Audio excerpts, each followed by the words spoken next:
दोस्तों, आज की हमारी कहानी जिंदगी के बोझ तले नाकामयाब एक ऐसे इंसान की है जिसे किस्मत से एक रोज अपने पुश्तैनी खजाने का पता चलता है। मगर हैरत की बात यह थी कि वो खजाना उस देश की सबसे खूंखार जेल के नीचे दफन है।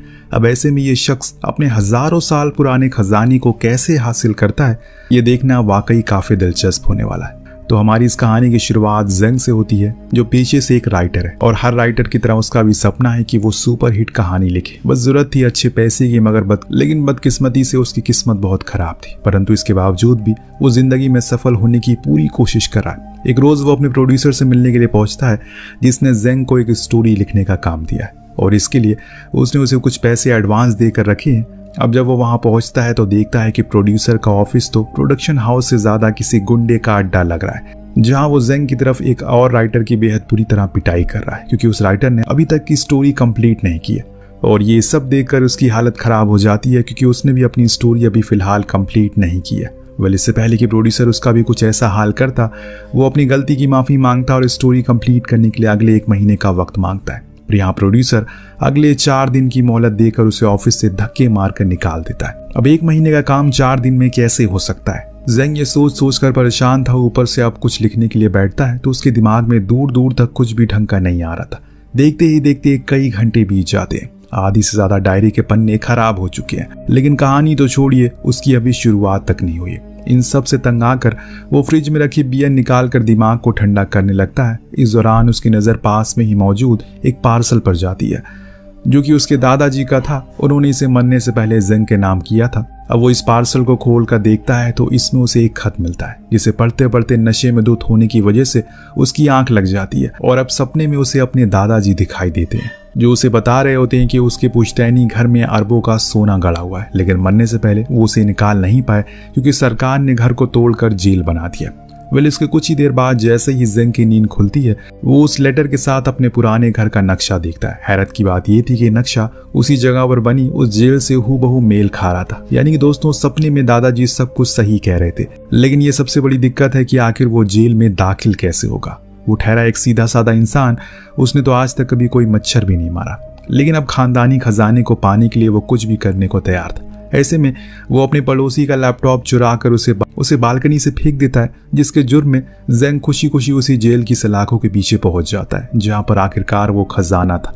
जेल में कदम रखते ही वो अपने सामने ढेर सारे कैदियों को देखता है, जो किसी का बर्थडे मना रहे थे। इस कैदी का नाम था क्रैब, जिसे जब मालूम पड़ता है कि उसकी बैरक में ज़ेंग नाम का कोई कैदी आया है तो वो उसे सीधा अपने गले से लगा लेता है, क्योंकि उसके जिगरी दोस्त का नाम भी ज़ेंग था। तो बस दुनिया में नहीं रहा, लेकिन वो ज़ेंग को अपनी वही दोस्त समझने लगता है और जेल में मौजूद और खूंखार कैदियों से उसकी हिफाजत करने का वादा भी करता है। इसके बाद वो टहलते टहलते बाहर आंगन में पहुंचता है। उसके दादाजी के मुताबिक वो खजाना एक कुएं के नीचे दफन था, जिसके ऊपर अब जेल का एक पेड़ बन चुका है। ज़ेंग उसी पेड़ को ढूंढने में लगा हुआ था, तभी उसके पास अंकल लुई नाम का एक बुजुर्ग कैदी आते हैं, जो उसे जेल के कुछ कायदे कानून समझाने लगते हैं।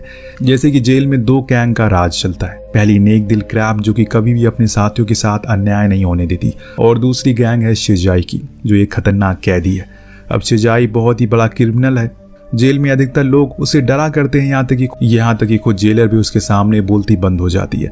ऐसे में अब जो कोई नया कैदी जेल में आता है, एक का गैंग ज्वाइन करना पड़ता है, फिर चाहे वो कोई क्यों ना हो। अंकल लुई ज़ेंग को ये सब बता रहे होते हैं कि अचानक वहां पर शिजाई के लोग पहुंच जाते हैं। वो ज़ेंग के साथ साथ जेल में आए सभी कैदियों को अपने बॉस शिजाई के सामने लेकर जाते हैं और उन पर गैंग में शामिल होने का दबाव डालते हैं। इस दौरान जो कैदी से इनकार करते हैं वो उसे खूब मारते हैं, और इस डर की वजह से वो उस गैंग में शामिल हो भी जाते हैं। और फिर एक रिवाज के तहत सभी को शिजाई की थूकी हुई चाय को बारी बारी पिलाया जाता है। अब इस खौफ में वो सभी कैदी चाय भी पी लेते हैं, लेकिन जैसे ही ज़ेंग की बारी आती है तब क्रैब वहां पहुंच जाता है। उसके हाथ से वो चाय का कप गिरा देता है। फिर शिजाई से कहता है कि ज़ेंग शुरुआत से उसके कमरे में रहता है, इसीलिए वो उसका साथी, अच्छा होगा कि वो लोग उससे दूर रहे। अब ये कहकर वो ज़ेंग को साथ लेकर चला जाता है, लेकिन शिजाई के सभी के सामने हुई अपनी बेइज्जती को बर्दाश्त नहीं कर पा मन ही मन वो ज़ेंग को सबक सिखाने का फैसला करता है। अगले दिन जब ज़ेंग मेस में बैठकर अपना नाश्ता कर रहा था, तभी वहां पर शिजाई आता है और ज़ेंग के खाने में कॉकरोच डालकर उसे खाने को कहता है, लेकिन इससे पहले कि वो ऐसा कुछ करता, क्रैब आकर उसे रोक लेता है। और फिर यहाँ पर उन दोनों ग्रुप में एक जोरदार लड़ाई होती है, जिसमें दोनों तरफ के लोग काफी चोट आती है। और इसके कुछ दिन बाद ज़ेंग को जेल की साफ सफाई का काम मिलता है। तो इस मौके का फायदा उठाकर उसी पुराने कुएं को वो ढूंढने में लग जाता है जिसके नीचे वो खजाना है। लेकिन लाख कोशिशों के बाद भी उसके हाथ कुछ नहीं लग रहा था। वो जेल की लाइब्रेरी में पहुंचता है जहां कुछ पुराने कागजों से मालूम पड़ता है इस पूरे जेल को हाल में ही तोड़कर दोबारा से बनाया गया है, जिसकी वजह से जेल का नया नक्शा तैयार किया गया। अब ज़ेंग ये सब कुछ पढ़ ही रहा होता है कि पीछे से अचानक उस पर एक वार होता है जिसे वो वहीं बेहोश होकर गिर पड़ता है। ड्यूटी खत्म होने के बाद काफी देर बाद तक ज़ेंग अपने कमरे में वापस नहीं पहुंचा तो क्रैब को दाल में कुछ काला लगता है। वो सीधा सिजाई के पास पहुंचता है और उसे ज़ेंग के बारे में पूछता है। वह सिजाई जवाब में उससे कहता है, मैं तुम्हें तुम्हारे दोस्त का पता बता दूंगा, लेकिन इसके बदले में तुम मेरी थूकी हुई चाय पीनी पड़ेगी। अब क्रैब, जिसके लिए ज़ेंग छोटे भाई से भी बढ़कर था, वो उसकी बात को मान लेता है। वहीं जाकर सिजाई उसे बताता है कि तुम्हारा दोस्त जेल के कूड़ेदान में पड़ा है, और ये सुनते ही वो दौड़कर उसके पास जाता है उसे बचाने के लिए। यहाँ पर ज़ेंग के मुंह पर पॉलिथीन बांध दिया गया था। उसको सांस लेने में धीरे धीरे तकलीफ होने लगी। ऐसे में अगर क्रैब समय पर ना पहुंचता तो शायद उसकी मौत हो सकती थी। अपने और अपने दोस्त के साथ हुई इस ज्यादती को देखकर उसका खून खौल जाता है। अब वो किसी तरह से सिजाई को सबक सिखाना चाहता है, जिसमें ज़ेंग भी उसका साथ देने को तैयार था, लेकिन इसके लिए नहीं कि वो अपने साथ हुई बेइज्जती का बदला लेना चाहता है, बल्कि वो तो इस लड़ाई की आड़ में जेल के नए नक्शे को हासिल करना चाहता है। फिर बस क्या था, कुछ देर बाद वो दोनों ग्रुप एक दूसरे के आमने सामने आते हैं। ये जेल जंग का मैदान बन जाता है जहां एक तरफ सभी लोग एक दूसरे के खून के प्यासे हो चुके हैं, तो वहीं दूसरी तरफ सही मौका देखकर ज़ेंग गार्ड के पॉकेट से स्टोर रूम की चाबी चुरा लेता है। सीधा वहां जाने लगता है, लेकिन इससे पहले कि वो स्टोर रूम खोल पाता, शिजाई और उसके आदमी आकर उसे खूब मारते हैं। इस बीच उसके हाथ वो चाबी भी झटक कर कहीं गिर जाती है, जिसके अगले ही पल हम ज़ेंग, शिजाई और क्रैब को लड़ाई करने की वजह से एक अलग अलग कोठरी में बंद कर दिया जाता है। यहाँ खाली बैठा ज़ेंग मन ही मन खुद को कोस रहा था। उसे सबसे ज्यादा इस बात का अफसोस था कि वो यहाँ बैठकर कभी भी अपने खजाने को ढूंढ नहीं पाएगा। ऐसे में वो गुस्से में क्रैब को काफी बुरा भला कहने लगता है और उसे अब उसकी हिफाजत करने के लिए मना करता है, क्योंकि जब से वो उसकी जिंदगी में आया है तब से सब कुछ उलट पुलट हो गया। ज़ेंग की ये बातें क्रैब को बहुत बुरी लगती है, क्योंकि वो तो उसे अपने भाई जैसा समझता है। इसीलिए वो उसे माफी भी मांगता है और उसे अपनी कहानी सुनाते हुए बताता है कैसे ज़ेंग नाम के एक साथी कैदी ने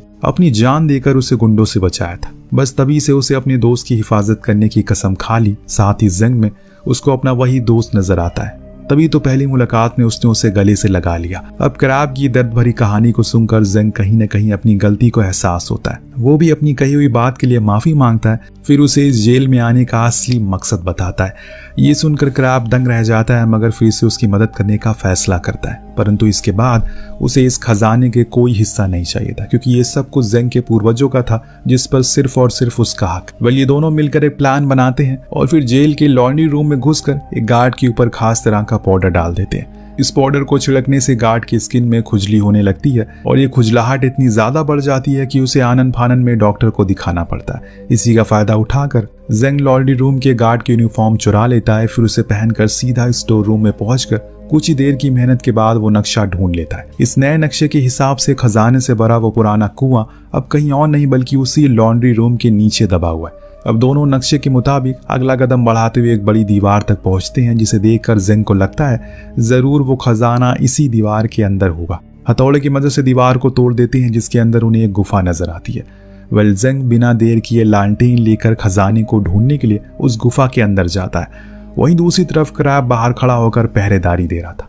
देखते ही देखते कई घंटे बीत जाते हैं, लेकिन ज़ेंग अभी भी वापस नहीं आया। दरअसल ज़ेंग चलते चलते थक चुका है और तभी उसे हाथ खजाने से जुड़ा कोई सुराग नहीं लगा। वो समझ जाता है कि जरूर उसके खजाने को किसी ने पहले ही निकाल लिया होगा। इसीलिए उदास मन के साथ वो वापस आने लगता है, लेकिन आते वक्त जैसे ही वो किनारे पर एक लकड़ी के टुकड़े को उठाता है, उसके सामने एक अलमारी का दरवाजा खुलता है, जिसके अंदर ढेर सारे सोने के बिस्किट भरे हुए थे। और ये सोना देखकर उसकी खुशी का ठिकाना नहीं रहता। इनकी चमक के आगे उन दोनों की आंखें खुली की खुली रह जाती है। आखिर ऐसा हो भी क्यों ना, उन्हें ऐसा नज़ारा पहली बार देखने को मिला था। ज़ेंग खजाने का एक हिस्सा अपने दोस्त क्रैब को देने की कोशिश करता है, मगर वादे का पक्का क्रैब एक बार फिर से उसे लेने से इनकार करता है। वेल, खजाना तो उनके हाथ लग चुका है, लेकिन इसे सही सलामत जेल से बाहर निकालना उससे भी ज्यादा मुश्किल था। दोनों सबसे पहले सोने को इकट्ठा करके अपने बैरक में लेकर आते हैं। फिर प्लान करते हैं कि वो ये सब सोना कपड़े उठाने वाली मशीन में छुपाकर जेल से बाहर निकालेंगे। दिलचस्प बात यह थी कि ये मशीन महीने की हर 22 तारीख को बाहर जाया करती है और इत्तेफाक से ज़ेंग की भी रिहाई 22 तारीख को ही होनी थी। तब तक इस सोने की हिफाजत के लिए उन्हें तेजाब के डिब्बे में डाल देते हैं जिससे सोने का कोई भी नुकसान नहीं होगा और उन पर कोई शक भी नहीं करेगा। अब जेंग काफी खुश रहने लगा। वो अपनी इस कामयाबी का जश्न अपने दोस्त के साथ मनाता है। उससे बताता है कि ऐसे इस खजाने की मदद से वो अपने ऊपर सारा चढ़ा कर्ज उतार कर एक नई खुशहाल जिंदगी जिएगा। साथ ही साथ क्रैब भी उसे एक वादा करता है, जब भी वो जेल से बाहर निकलेगा दोनों मिलकर एक रेस्टोरेंट खोलेंगे जो क्रैब के नाम का होगा। ये सब बिल्कुल ठीक चल रहा होता है, लेकिन एक रोज शिजाई अचानक उससे लड़ने लगता है। इस झड़प में तेजाब के डिब्बे में मौजूद वो सोना नीचे गिर जाता है, जिसे देखकर शिजाई पूरी तरीके से चौंक उठता है।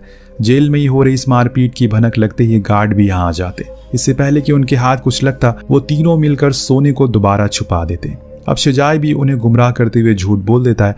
दरअसल वो लड़ाई नहीं कर रहे थे, बल्कि जंग का पैर फिसलने की वजह से वो गिर गया, बस वो उसी की मदद कर रहा था। अब पकड़े जाने के डर से जंग भी शिजाई की गवाही पर हामी भर देता है और उसकी ये बात क्रैब को काफी बुरी लगती है। सबसे ज्यादा इस बात का अफसोस होता है कि जिस दोस्त के लिए उसने इतना सब कुछ किया, अपनी जान भी दांव पर लगा दी, मगर इसके बदले उसने उसे क्या दिया। वो सोने के लिए उसके दुश्मन को ही दोस्त बना बैठा, यहाँ तक कि उसके साथ जेल से भागने का प्लान भी बना रहा था। बस यही बात क्रैब के दिल को छू गई और इस दिन के बाद से वो जेंग से दूरी बना लेता है। इस बात को कुछ ही दिन बीते थे, क्रैब को खबर मिलती है कि उसकी बेटी काफी बीमार है, जो सुनकर वो काफी मायूस होता है। अब किसी भी कीमत पर वो अपनी बेटी से मिलना चाहता है। इसके लिए मजबूरी में ही सही उसे जेंग और शिजाई के साथ जेल से भागने के प्लान में शामिल होना पड़ता है। हालांकि क्रैब को उससे खजाने में कोई दिलचस्पी नहीं थी, वो तो बस यहाँ से किसी तरह बाहर निकलना चाहता है। इसके लिए दोनों राजी भी हो जाते हैं। यहाँ से ये तीनों प्लान बनाते हैं कि आने वाले जेल की एनिवर्सरी वाले दिन वो लोग सभी को चकमा देते हुए एक पुरानी सुरंग से यहाँ से भागेंगे। परंतु अफसोस की बात यह है कि अभी उस एनिवर्सरी पार्टी होने में 3 हफ्ते बचे हैं, जो कि उनके हिसाब से काफी लंबा समय है। जेंग तो अगले ही हफ्ते छूटने वाला है। ऐसे में अपनी सजा और बढ़ाने के लिए वो शिजाई और क्रैब के साथ मिलकर जेल में एक बार फिर से बवाल करता है, जिसकी वजह से आखिरकार सुरक्षाकर्मी उन तीनों को निकाल कर फिर से काल कोठरी में डाल देते हैं। और इसके साथ ही जेंग की सजा और कुछ दिन बढ़ जाती है। अब देखते ही देखते इंतजार का वक्त खत्म हो जाता है। वो दिन आ ही जाता है जिसका उन लोगों को बेसब्री से इंतजार था। आज जेल में उसकी एनिवर्सरी के मौके पर पार्टी रखी जाती है। पूरी जेल को सजाया जाता है, जिसमें सभी कैदी ने बढ़ चढ़ कर हिस्सा लिया और इसी मौके का फायदा उठाकर इन तीनों ने वहां मौजूद सजाने वाले गुब्बारों के अंदर प्रोपेन गैस भर दी, ताकि सही समय पर एक जोरदार धमाका हो। इससे चारों तरफ हड़कंप मच जाता है। पूरे कंपाउंड में अफरा तफरी मच जाती है और इसी का फायदा उठाकर ये तीनों के तीनों सुरंग के अंदर छुपकर आगे बढ़ते हैं। इस दौरान बेचारे जेंग के पैर लोहे की नोक लगने की वजह से चोट लग जाती है, लेकिन वो इसकी परवाह ना करते हुए आगे चलता रहता है। कुछ ही देर में उनके सामने वो दरवाजा भी आ जाता है, जिसकी दूसरी तरफ समुंदर था, जहां पर शिजाई के लोग बोट लेकर उनका इंतजार कर रहे थे। वहीं दूसरी तरफ सुरक्षा कर्मियों को भी मालूम पड़ चुका है कि उनके 3 कैदी गायब है। वो उन्हें ढूंढने के लिए जेल के हर कोने को खंगालने लगते हैं। अब बिना देर किए सबसे पहले ये लोग अपने द्वारा बनाए गए बम को उस दरवाजे को तोड़ देते हैं। सुरंग के आखिरी छोर पर ये आकर खड़े हो जाते हैं, जहां नीचे नाव साफ साफ दिखाई दे रही थी और अब ये रस्सी के सहारे नीचे उतरने लगते हैं। लेकिन एक बार फिर से धोखेबाज शिजाई ने अपना रंग दिखाते हुए शर्ट से नीचे छुपाए चाकू से उसे जान से मारने की कोशिश करता है। अकेले लेकर जाना चाहता है, मगर इससे पहले कि शिजाई क्रैब को अपना शिकार बनाता, उसके सामने जेंग आ जाता है। फिर इन तीनों के बीच लड़ाई हो जाती है, जो कि एक भयानक मोड़ ले लेती है। शिजाई अकेले उन दोनों पर भारी पड़ रहा था। उसने उन दोनों को गंभीर तरीके से घायल भी कर दिया था, जिस पर जेंग उससे गुजारिश करता है कि वो चाहे तो सारा सोना अपने साथ लेकर जाए, बस इसके बदले उन्हें छोड़ दे। परंतु सालों की दुश्मनी के आगे शिजाई उसकी एक भी नहीं सुनता और जोर जबरदस्ती कर उस क्रैब को समुद्र के अंदर गिराने लगता है। तभी क्रैब नीचे लटक रहे रस्सी को पकड़कर बच जाता है, जिसका एक हिस्सा जेंग ने किसी तरह थामा हुआ था। दोनों की ऐसी हालत देखकर शिजाई उनका खूब मजाक उड़ाता है। इस दौरान जेंग के जहन में वो सारे लम्हे याद आने लगते हैं, जब आज बेसहारा दिख रहा क्रैब कभी उसका साथी, कभी उसका ताकतवर साथी हुआ करता था। उसे जिंदगी में पहली बार एक सच्चे दोस्त की अहमियत का पता चला था और अब वो किसी भी कीमत पर यह रस्सी नहीं छोड़ने वाला था। इस बीच क्रैब शिजाई को चकमा देते हुए उसी नीचे समुद्र में गिरा देता है, जिसके बाद जेंग क्रैब को ऊपर की तरफ खींचकर बचा लेता है। हालांकि तब तक जेल के सुरक्षा कर्मी वहां पहुंच चुके थे, जिसमें आगे दोनों बिना किसी सवाल जवाब के सरेंडर कर देते हैं और वापस सलाखों के पीछे अपने दिन काटने लगते हैं। मगर इन सब के बावजूद दोनों दोस्तों की जिंदगी में वापस खुशियां लौट आई थी। असल में क्रैब की बेटी का इलाज एक अच्छे अस्पताल में होने की वजह से वो पूरी तरीके से ठीक हो चुकी है और जो खजाना जेल में सरकार के हाथ लगा था, उन्होंने उसकी असली मालिक यानी कि जेंग के दादाजी के होने के नाते उनकी गैर मौजूदगी में जेन के नाम कर दिया। ये खुशखबरी सुनकर दोनों दोस्त खुशी में कूदने लगते हैं, जिसके साथ ये कहानी यहीं पर खत्म हो जाती है। आपको कहानी कैसे लगी हमें कमेंट करके जरूर बताएगा। मिलते हैं अगली वीडियो में। Thank you so much watching. Peace out.